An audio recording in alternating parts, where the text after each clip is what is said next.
What's up, everybody? Welcome back to the show where I talk about a bunch of books.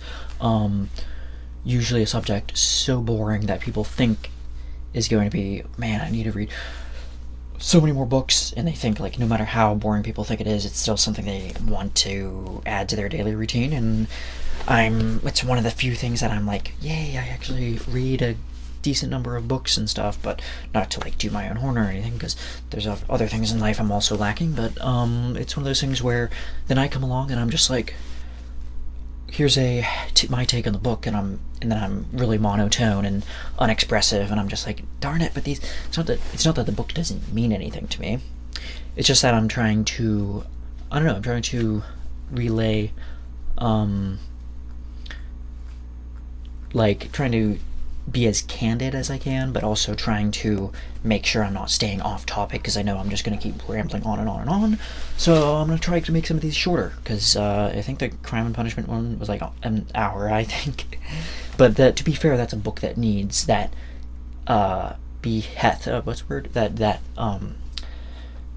demands a really, really long, thorough review. So hopefully you'll forgive me on that. But now, continuing on in the vein of Russian literature, One Day in the Life of Ivan Denisovich. The way I do that, because I keep getting it mixed up with Tolstoy's The Death of Ivan Ilyich, so the way I do it is just Denis and then Ovich. So that's kind of my way of handling Russian names. It is by Aleksandr Solzhenitsyn. Usually not really thought of as a literary writer per se, but he was in his own right, Cancer Ward, and I think August 1914, which I haven't read yet. Even Gulag Archipelago, even though it's a, more or less a history, I guess, of the Soviet Union, the Gulag camps, and it is very much a literary work, I think, and he won the Nobel Prize for it, I think, in the 50s. And, well, One Day in the Life of Ivan Denisovich came out in the early 60s during what I think was a thaw of Russia. So Solzhenitsyn, not going to give the deep dive on his life, but he was born in 1918, I believe, and died not too long ago, like 2009, I believe, 08, 09.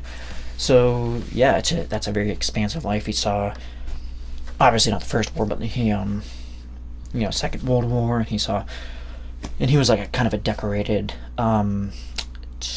artillery commander, I believe, and he from that he gleaned kind of like a lot of he meditated on his own kind of what he described as his like sins, I guess, which he describes in the poem that he Prussian Nights, which he actually describes as memorizing, committing to memory without being able to write it down, because those were kind of things were banned at the Gulag. And when he was in there for about 8 years, I believe, he wrote the entire huge, it's a pretty long poem, and that's pretty impressive. But yeah, going back to the book here, it's that huge of a read. I'd probably say maybe a couple of days. Split it between 2 or 3 days, and you'll probably plow right through it, because I remember I kind of thought of it as like one sitting, almost, and not a lot of books do that. Not draw you in and just kind of make you sit there and read the whole entire thing. But it kind of made me want to, even though I think I definitely didn't read it in one day. But I did. One of the main things that of the novel is it's about the title character who's in the Gulag, and it's kind of starting in media res, kind of, because it's showing this is after the fact that he's been in there for like maybe enough time to be inured and toughened and kind of privy to what was going on around him in the Gulag. So he was very much aware of how to comport, to behave and what to say. And there was all sorts of kind of different very weird bureaucratic rules of the camps, and the camp guards, I think, would, there's certain things like, he gets up sick. That's right off the bat. The Ivan is plagued by this illness, and he still has to work. Yet the only thing, he sleeps in, but he's basically made to work extra, I think, extra long or extra hard or whatever, on whatever they're doing. They're just digging holes and all kinds of like just brute force manual labor that was just, backbreaking, one can imagine. And yeah, he's punished for that, and then he describes from first person view kind of him basically the progression of events throughout his day. It's day in the life. It's kind of a slice of his life, condensed into this one day, and it's kind of a macrocosm of the rest of everything else that he was doing. And there's another character named Alyosha the Baptist who kind of is very equanimous, I think. He has an ataraxy about him, like he's very stoic, and he's like, I just know that in the afterlife I'm going to be with God, and I've made my peace with that, and there's nothing else I can really do, and if this is the life he leads me, then that's the fate. And he amorphity, I believe Latin word is, and he just accepts it wholeheartedly and is fine with it. Kind of reminds me of Kierkegaard's way of the Knight of Faith. And I think Ivan kind of contrasts with that. And there's also other characters that he runs into, like when he's trying to procure like extra rations because they get like subpar, like barely enough to just like survive. And it's like a real life 1984 really.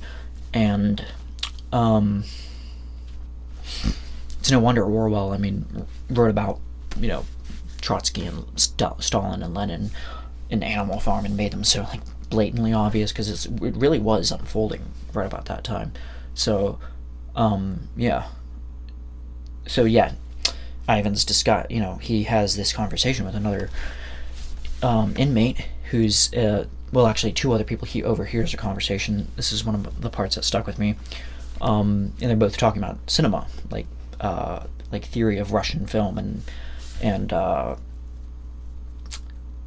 for somebody who's seen quite a bit of Russian film or heard of it, like Sergei Eisenstein or Tarkovsky and L.M. Klimov, and all these people like are kind of have established themselves in the grooves of Russian cinema, or not just Russian cinema, but like they've expanded beyond. They were so experimental, like things like certain effects and editing techniques.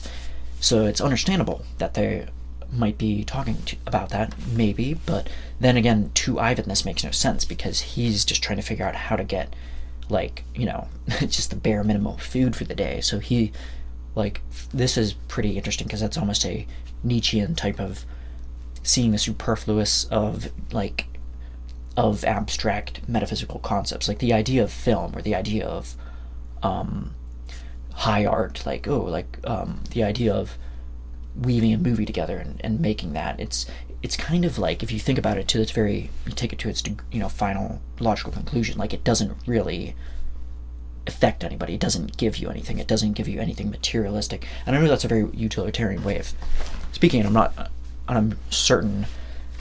not really certain to what extent Solzhenitsyn agreed with that. Like, was he, he doesn't seem like anyone far from a Philistine, from what I've heard and what I've seen.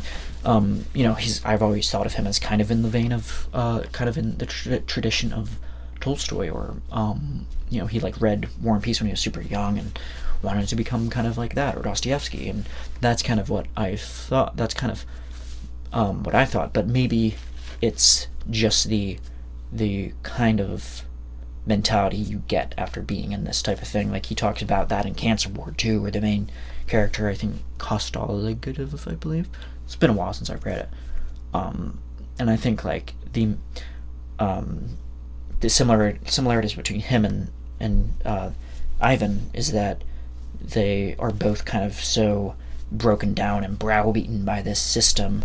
It's sucked the life out of them to the point where they're just like, I just can't even think of it. I'm like, it's, and and that's kind of what you see there. And by the end of the novel, to tie this up,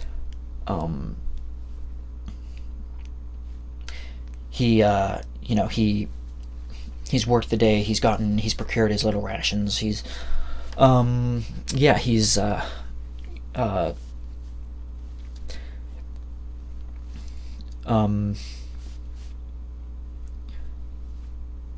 and at the end of the day, he decides, you know, that it's a good day. Like, that's his final kind of value statement on it, is like, it was a good day, you know, regardless of being sick, and, you know, having to forced to work, having, you know, almost you know, having to do all these workarounds and strategies to just get by, really.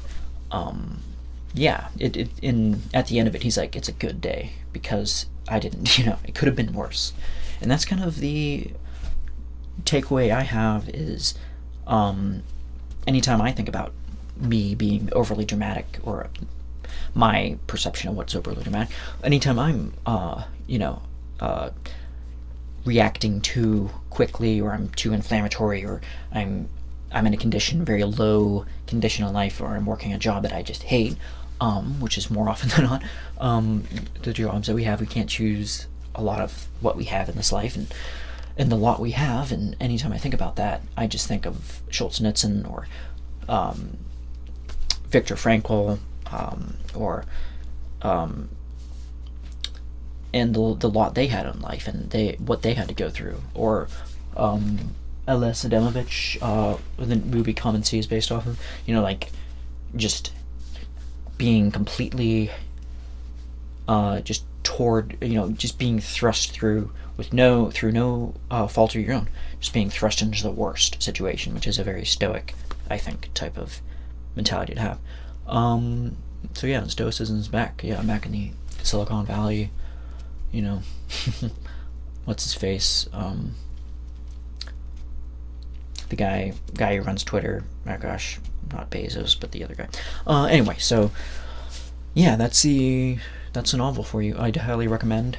Pretty quick read, and hopefully this video is not like 20 minutes long, because I don't have a timer on myself. So yeah, thanks for watching.